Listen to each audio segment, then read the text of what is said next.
This is Lansdowne Roar, the voice of the fans. Coming up, Aiden McGeady feels disrespected by previous Irish managers. Also, a new calendar for Irish football. Plus, we take a look at how our boys in green got on across the water. It's Lansdowne Roar. Hello and welcome to another episode of Lansdowne Roar. David Dunn here, joined by Conor McAvoy. And of course, if you haven't already, please subscribe to the channel. Please like the video. And please head over to our Facebook, Instagram and our Twitter. And if you haven't already, subscribe to the YouTube channel. We are trying to grow. We've got loads of content coming for you hopefully the next year. I keep saying that every year, but I swear, it's coming. It's absolutely coming. And of course, Conor McAvoy over at Rep Tracker on Twitter. If you want to find out what's going on with the boys in green of the past, no, that's what we do. The present and the future. Head over to Rep Tracker. Conor, how are you doing? That lovely smiley face of yours. A joy as always. I'm good now. You've made my day now. I wish I had a smile like you, young Dave, but no, I'm good. I'm looking forward to talking about hearing you complain about another Irish footballer or have a rant at Stephen Kenny. I don't know which side you'll go on today, but I'm looking forward to it. I have a side, don't you worry about that. And of course, before we get stuck in, and it is quite a meaty episode, we are going to start with Aiden McGeady. Yeah, this is interesting. Just to remind you, or to let you know, I suppose, that this Friday, the Republic of Ireland will learn who they have to face in the World Cup qualifying draw. World Cup 2026, and we are going to be live for a watch-along. So let's join in the misery together as we probably get Greece, we probably get Wales somehow, and Denmark as well, and all those other teams. Probably get Oman thrown in there as well. Georgia as well, I heard, are Neil on to get us as well. They're in our pop, but we'll somehow still get them. We'll somehow get Georgia as well. But we are going to be live on Twitter, Facebook, and YouTube, 11 a.m. It starts 12 p.m. Central European time, 11 a.m. Irish time. We're going to be on there. We're going to be live. We're going to be taking your comments. And we're not going to do it like, we do previous live episodes where we wait to the end to get your comments. We're going to be getting your comments as they come in, and we're going to be talking to you guys as well. Never done this before, so we'll see what happens. But yes, it will be live here, YouTube, Facebook, Twitter. We're going to be live from 11 a.m. We are going to have the World Cup draw watch along myself, Martin, and Conor. Well, we hope Martin anyway. Excuse me. Sorry, I'm not actually coughing to hint at something there. I do. Just got over a bit of a cold. Right. Let's get into it, Mr. Aiden McGeady. Here he is. He gave an interview during the week to Aidan Fitzmaurice about 4 days ago, and it was explosive. It really was. He did not hold back. So I'm going to give you some of the quotes here, Conor, and then I'm going to get your comments on them. So a little bit about Aiden McGeady. His career, 93 caps for the Republic of Ireland. He was born in Glasgow, of course, went through a lot of nonsense to play for Ireland. He got only 5 goals out of 93 caps. One of them, of course, was when he scored an absolute whirly in Tbilisi against Georgia to win the game for his phenomenal goal. But other than that, didn't really do much for Ireland. There you go, Conor. That gives you an idea where my head is with this particular piece. His debut was a 4-0 loss against the Dutch in 2006. Conor, you weren't born for that. I was there in the bucket seats in Lansdowne Road. And then, of course, his last game was a 5-1 loss to Denmark in the World Cup qualifier under Martin O'Neill. And speaking of Martin O'Neill, so he basically gives his opinions on the previous Irish managers. So on Martin O'Neill, he goes, and this is from the piece, by the way, O'Neill once sending the Irish press back for the Scottish dictionaries to work out what crabbity meant when the manager spoke of McGeady. However, the former Hoop says they worked well together. Crabbity means cantankerous, argumentative, and maybe I was at times, but that's me. I speak up, says McGeady. And then he speaks about post Martin O'Neill. I was disappointed. I can't deny it. It was a little sad, a bit frustrating, disappointing because it stems from when Mick McCarthy took over. This is on his Irish career. So basically, Martin O'Neill gets its intact in 2018. Bit of cockney there because you don't have Martin. And then Mick McCarthy takes over in 2018 for the 2019 campaign for Euro 2020. And this is what he had to say about Mick McCarthy. He was named in a 45-man squad for McCarthy's first camp in March 2019, Gibraltar, Georgia. But when the panel was trimmed down, there was no place for McGeady. But even worse, there was no phone call to say what that was the case. This is what McGeady had to say. Excuse me. I got put in the provisional squad, and I remember Dave McGoldrick texted me, Ditzy, asking when was my flight in. And I went, I've not been given a call. So I was expecting a phone call, and I never got one. And then I just got cut from the squad, and I thought, that's really poor. Stephen Ward, Daryl Murphy, Glenn Whelan, all the guys that I think McCarthy, said, I'm trying to phase you out, but I'm giving you the option to come in for one last game. A farewell game, and that will be the last time you were picked. They all got that, and I didn't. I don't know why he put me in a provisional squad, me on 93 caps. Why not phone me and say, I'm not putting you in for these reasons, but I get dropped and everyone else gets in the squad for a final game? What are your thoughts on that, Conor? Does he have a point? It's probably hard to digest, is it? I can understand his frustration for not even getting a phone call, because the fact is, I know you didn't think he did a lot in an Irish jersey. He still played 93 times for our country, and And you 5 probably goals. would. You probably would expect, if he's making a provisional squad, to be told, just in general as a footballer, surely you'd like to find out from the gaffer why you aren't making it and what reasons you need to do to get back into the squad or to get into the 23 or whatever it is. I know he wasn't, by then, his legs weren't great. Like, I know, you'll probably remember that the way he finished at Sunderland, how good he was in Sunderland League One. He was an absolute joke. But in League One. terms of at that stage at international level, he probably wasn't up to it anymore. But I do understand the frustration not being told why he hasn't been picked, because if I was in his boots, I'd like to at least like to know. I know you'd still be annoyed not to be picked, but I'd like to know why he hasn't been picked if he was that in his boots. Okay. Well, this is what he had to say. Apparently, Mick. Now, this is a quote from the Independent. So, obviously, after the Ireland gig, Mick tried to apparently sign McGeady. Now, this is according to, but I think they've got the facts wrong here in the Independent. There was a follow-up call when Dave Bowman, a scout and long-time lieutenant with McCarthy, contacted McGeady about a move to Ipswich when McCarthy was there after the Ireland gig. Now, I think this is Cardiff or possibly Nicosia, because Ipswich was before the Ireland gig. So I don't know what they've done there. They phoned me about a possible move to Ipswich. I said, oh, Mick likes me now, does he? I said, he cut me from the provisional squad and no phone call. I said, I hope his phone still works, and nothing happened then.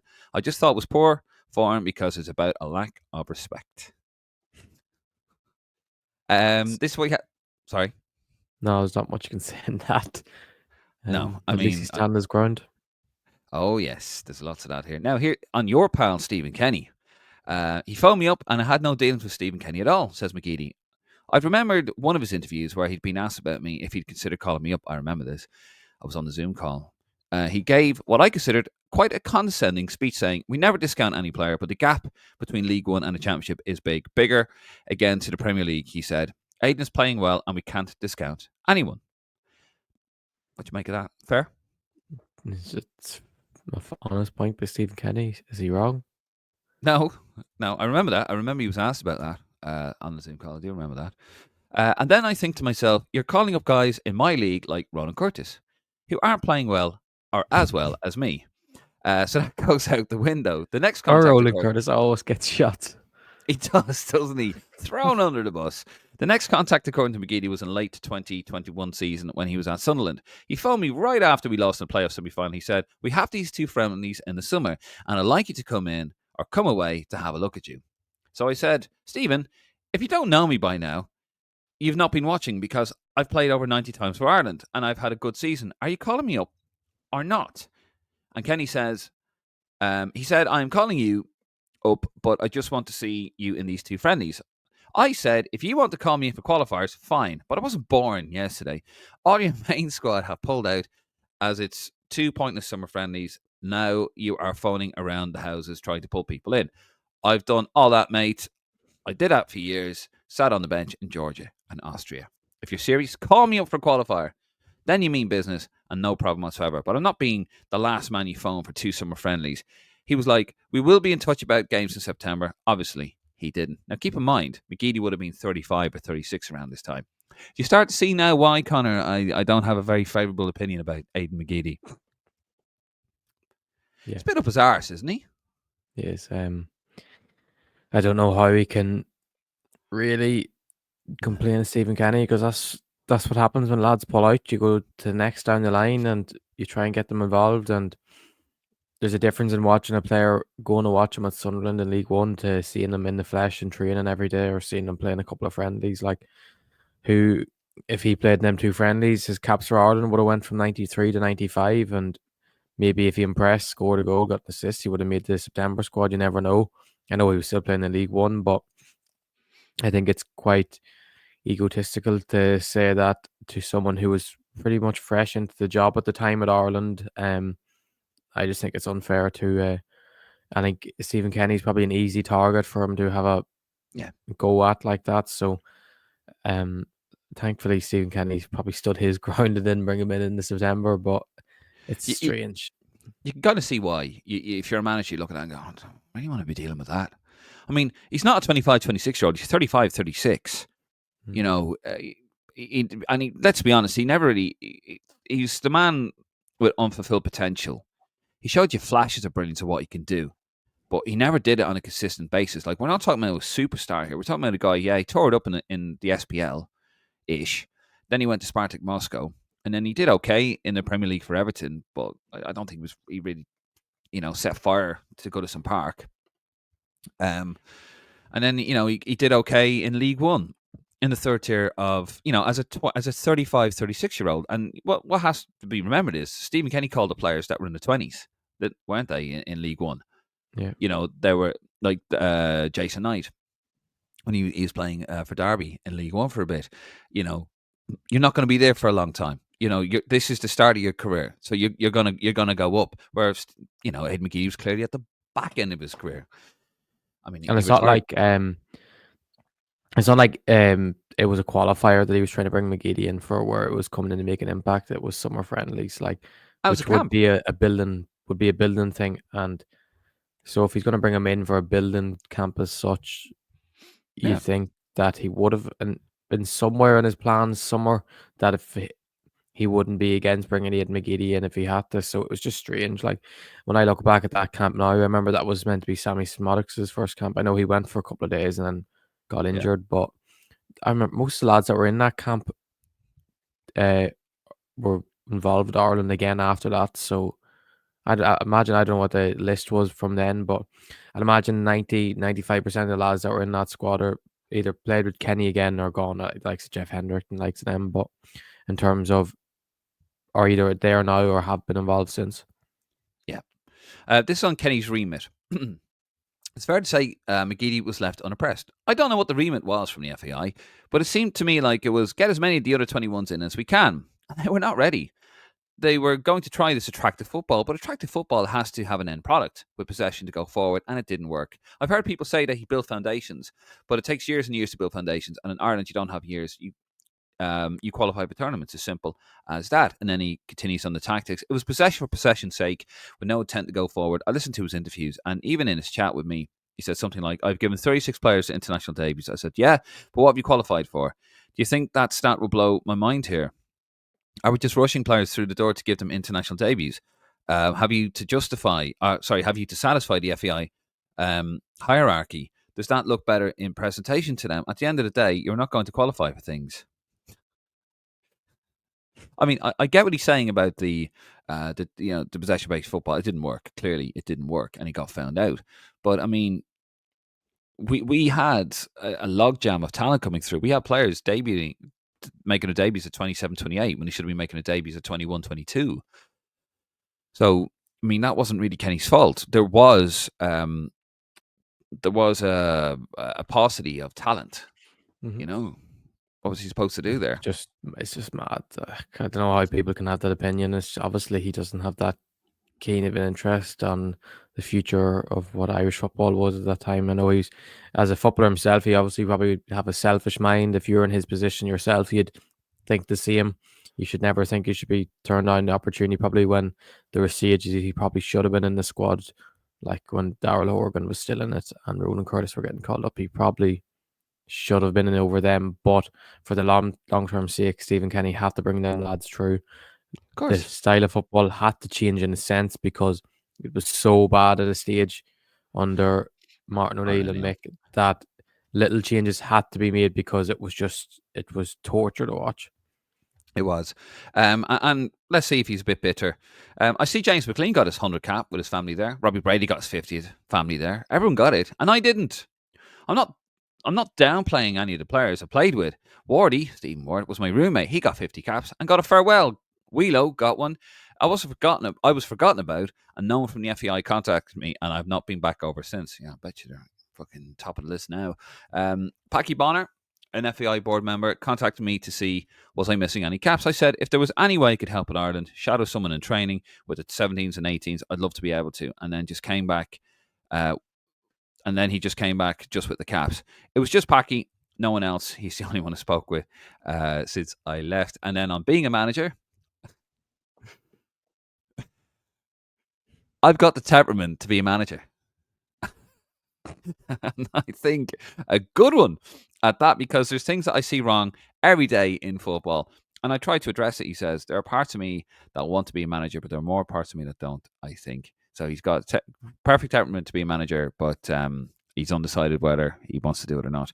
In a nutshell, this guy is just delusional, isn't he? He's just borderline delusional. And I think he shows why he hasn't really lasted at any club he's played at.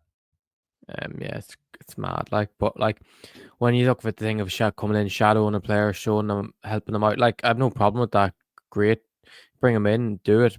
But are the FAI going to bring him in, doing that after he has Stephen Kenny? Probably would have to give a sign off on him coming in, and after things he would have said to Stephen Kenny on the phone, and he probably said a watered down version of it in the interview. So I'd say a lot of choice words on the phone to Stephen Kenny. So would Stephen Kenny really give him his blessing to come in and speak with these players?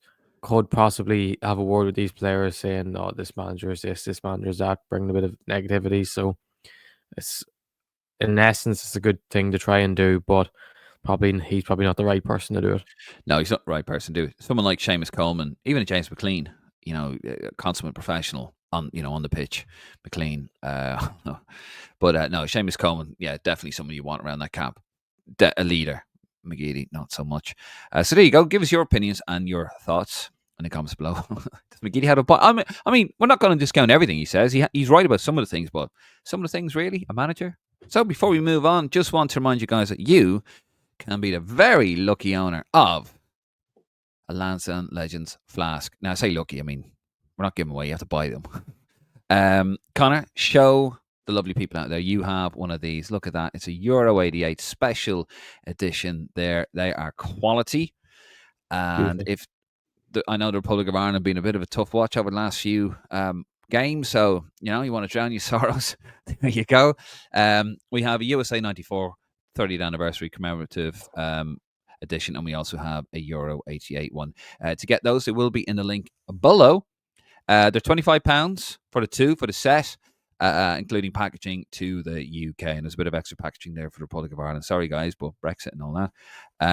And we will have the link. It's a square link, and we'll have it below. They are class. They're pretty quality. Right.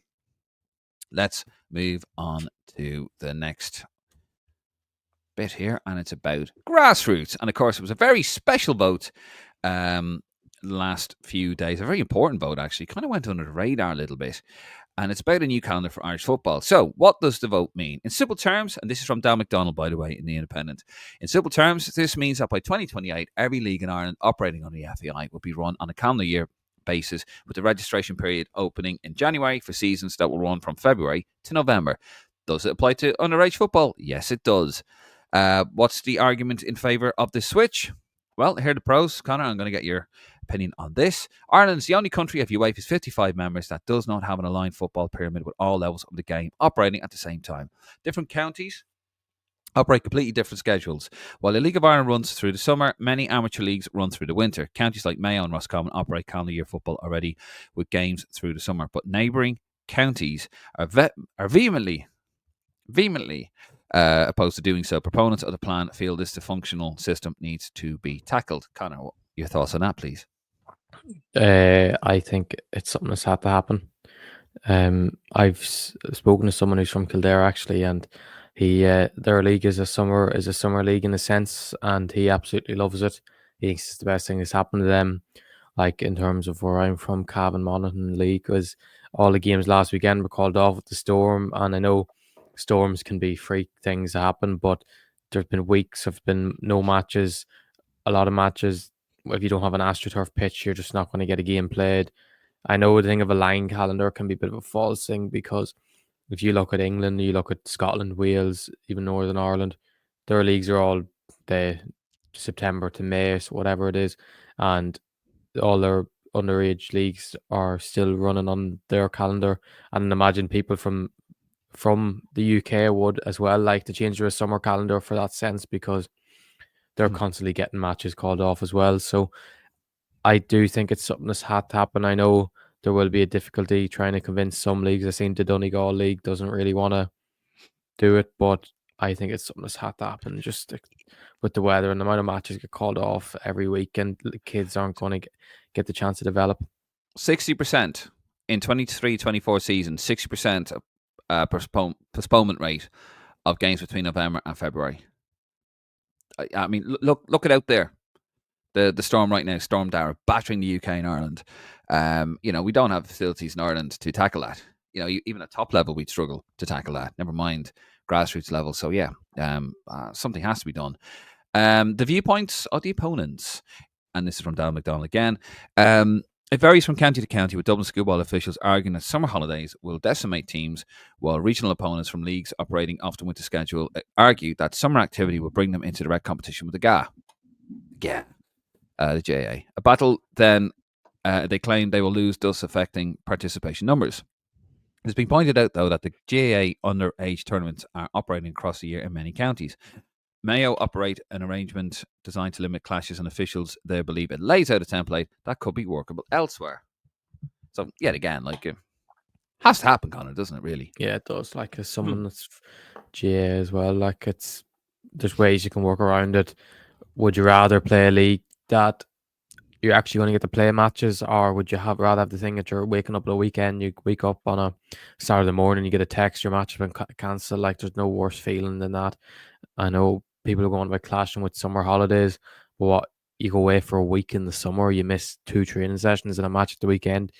It still happens with the GA. People do that during the summer, and people go away for a week, and people don't really. It doesn't really affect clubs. It doesn't. It's kind of accepted. So I do think that's not a great excuse in terms of holidays. I know they can clash with GA and losing numbers because of that is a thing, but the lads who really want to play football will continue to play football, and I think it's like the League of Ireland underage has been on the same calendar as the actual League of Ireland, and it's worked well. So I don't see any reason why we can't do that at all levels. Great. Who will be happiest with the outcome? The verdict has been welcomed in a professional chamber where there was 100% attendance of all clubs eligible to vote. A significant development as turnout from League of Ireland representatives at FAI meetings tend to be well below that. In this instance, they found the voice echoing the view of Paul Cook, and Chief Football Officer Mark Canham, that an aligned strategy would benefit the top level of the sport over the longer term. It is acknowledged, however, that the decision could lead to some instability in the short term. So what happens next? It's anticipated that factions who were strongly in favour of a no vote will be vocal in the coming days, and there are delegates from leagues who have said he simply just won't switch over, even though the FAI said that the vote was binding. We haven't heard the last of this debate. You can see a bit of May Fainerism coming into this, can't you? Yeah, pleasing But themselves, and people are, as we see in Ireland, people are just happy. They're probably happy with their calendar, not the aligned calendar, but the calendar they had already in place, and don't want to try new things, don't want to change it up for the better. Like whether it works or not, it mightn't work in the long term, but I do think it's worth a try. Like for even 1-2 years, there's ways of making this work. Like you see at Mayo with the way they have it done already. Like people need to just take inspiration. It's like with League of Ireland, people need to follow suit what the likes of Shamrock Rovers are doing, St. Pat's are doing. It's You need to learn from the people think that are in outside the the best box. position. Think And outside the box. yeah, Like, it's not even that much to think out of the box. It's just do the right thing, and instead of trying to please yourself or please your kid getting to play all year round. But I just think things like this have to change. 100%. Obviously, we'll cover this because this ain't going away. Because it's Irish football, there's always rows. But no, it'll be an interesting development. And yeah, we hope people just get on board. Let's have some joined up collective thinking. And Irish football's in the best place it's been in a very long time. Still nowhere near good enough. Nowhere near good enough. But in terms of where it's been in the past, it's been the best it's been for a while. Before we move on to the next to our IBIG, just to remind you guys, on the 13th of Friday the 13th, this Friday, we will be live for World Cup draw watch along myself, Conor, and Martin. We will be on the YouTube, the Twitter, the Facebook, 11 a.m. 11 a.m. We will be live, and you can join us. We can join in the misery, and we can get your comments. We'll get you what you want. We'll talk to you whilst it's going on, and then we'll get your reaction to it. Is going to be, we've never done it before. We're very excited, but the live watch along this Friday at 11 a.m. Okay, let's head over to our IBIG. Conor, you ready for a bit of IBIG, are you? I think so. Lovely stuff. As per usual, any mistakes I make here, Conor will very happily, almost too happily, make those corrections. He's our adjudicator, so what can he say? I'm not perfect, folks. I know that's hard to believe. Right, let's start with the goalies. Queefing Gallagher, his game was postponed. The Merseyside derby on Saturday, thanks to Storm Dar. Mark Travers, an unused sub for Bournemouth. Max O'Leary, 90 minutes and a 3-0 loss against Portsmouth for Bristol. And Josh Keeley, no goal this week. 90 minutes and a 2-1 win. Not over Orient, for Orient. And Gavin Mizuno is still out injured. You've already done it, Dave. Unfortunately. I know. Correction needed. Josh Keeley picked up an assist. Did he? Yeah. Jesus. And it wasn't against Orient. It was against Wigan, wasn't it? Yeah. Yeah. So last 3 games, goal and assist. I wonder, can he play up front? You can't do much worse. Right. Well, there you go, folks. See, that's why we have him. That's why we have him. I'm not perfect. Defenders. Seamus Coleman, game postponed again. Everton, Liverpool. Probably a blessing for Liverpool. Darragh O'Shea, 90 minutes and 2-1 loss against Bournemouth. Ipswich Town, how they lost that. Nathan Collins, 90 minutes and a goal and a 4-2 win over Newcastle for Brentford. Liam Scales, 90 minutes and a 3-0 win over Hibs. Shane Duffy, 90 minutes and a 3-0 loss at QPR. They're out of the relegation zone now, QPR. Mark McGuinness, 90 minutes and a 1-1 draw with Swansea for Luton. Game postponed for Cardiff City and Calamodauda. Matt Doherty, they play tonight. Well, they will, he won't. Jacob Ryan, game postponed between Everton and Liverpool. Ryan Manning, 90 minutes and a 1-0 loss against Aston Villa. They are in serious trouble. Southampton, 5 points. Andrew Amabamadeli, not in squad, not injured, according to Conor. Robbie Brady, still out injured with Preston North End. Jimmy Dunn, 90 minutes and a goal as a right back in a 0-0 draw at Watford. Oh, God. John Egan, 74 minutes and a 1-1 draw with Middlesbrough. Aaron Cash, 90 minutes and a 2-0 loss against Leeds United for Derby County. Young McNulty there, 90 minutes and a 0-0 draw against FC Groningen. And Will Ferry, 90 minutes and a 1-1 draw with Kilmarnock. I was going to attempt his name there, but that mistake I made there just rocked me. My confidence is gone, Conor. Go on. Matt Doherty could actually play tonight. I wouldn't be surprised. He played most of the game against Everton last midweek, so he could get minutes tonight. And I think he actually done all right when you look at. I looked at what comments from Wolves fans said, and they've all said he shouldn't be in the team anymore. But he actually was one of their better reformers. So yeah, wouldn't do much, mate. They're crap. Semedo's actually all right. But nah, he might get a few minutes tonight. I don't know whether he'll start or not, but he might get some minutes. And Nathan Collins scoring again. That man is having an unbelievable season. It's hard. You see the way Brentford fans talk about him. It's just hard for people to see it really because Brentford don't have that many fans. They're not really a social media fan base in a sense where you see. But if you search his name on Twitter, it's just fans raving about him, how good he is this season, and it's good to see Jimmy Dunn scored because he actually buried his father the day before on Friday. On Friday. So it was a great moment after probably was a horrible week for him to go and score the next day, which is great to see. Yeah, and of course, wasn't a 0-0 draw. He scored in. It was a 3-0 win over Norwich City. Jimmy Dunn condolences there. Because, on a personal note, I know what it's like. My That's 10th anniversary was on the 4th of December. So definitely condolences there to Jimmy. And he's having a decent season. He's doing all right. Yeah. And QPR now at He's better. He's a better right back these days since Marty Cinquensis came in January time. I think it was January-ish last year. yeah. He's been playing mainly as a right back, and he's flourishing. Do you know what? That could be just what he needs to get into the Ireland squad because we need a right back. Mm-hmm. We need a right back. I know Festi Ebisele is a right forward. Isn't that right, Conor? Yes. There you go. Because people are going to be going, what we have Festi to play as a right back. No, he's not right back. Anyway, onto the midfield. God knows. I'm 2 for 2 at the moment in the mistakes. Stakes? In the error stakes. Let's see if I can break the curse here. Probably won't. Here's the midfield here. Josh Cullen, 90 minutes and a 1-1 draw with Burr. That was on Friday night for Burnley. Jason Knight, 90 minutes and a 3-0 loss against Portsmouth for Bristol. Jason Maloney, 90 minutes and a 2-2 draw with Sheffield United. Finn Azaz, 90 minutes and a 1-1 draw with Burnley for Middlesbrough. No goal or assist. Very disappointing. Andy Moore, 90 minutes, a 2-1 loss against Sunderland. Jack Taylor returned. Made his first Premier League start, I believe. 2-1 loss against Bournemouth. Jamie McGrath, 90 minutes and a 1-1 draw with St Johnstone for Aberdeen. Will Smallbone still out injured, cousin Will. Alan Brown out injured again for Sunderland. He's having a bit of a stop-start season. Mark Sykes also injured for Bristol City. Luke O'Connell, 90 minutes in a 2-1 loss against Birmingham for Barnsley. Boston Lowell still injured, but back training. So hopefully we'll be back soon enough for Stoke City. And Conor Coventry was rested for Charlton.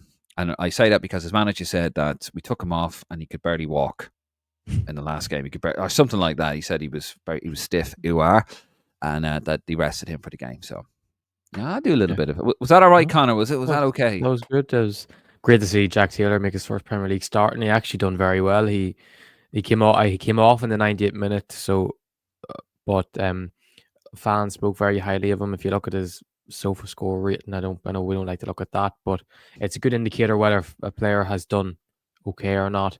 And he done well. He's a very good player. Like, he's tidy in the ball, gets stuck in, can cover ground, and he's probably what we miss in that Ireland team. Someone who can actually cover ground, but actually is good on the ball.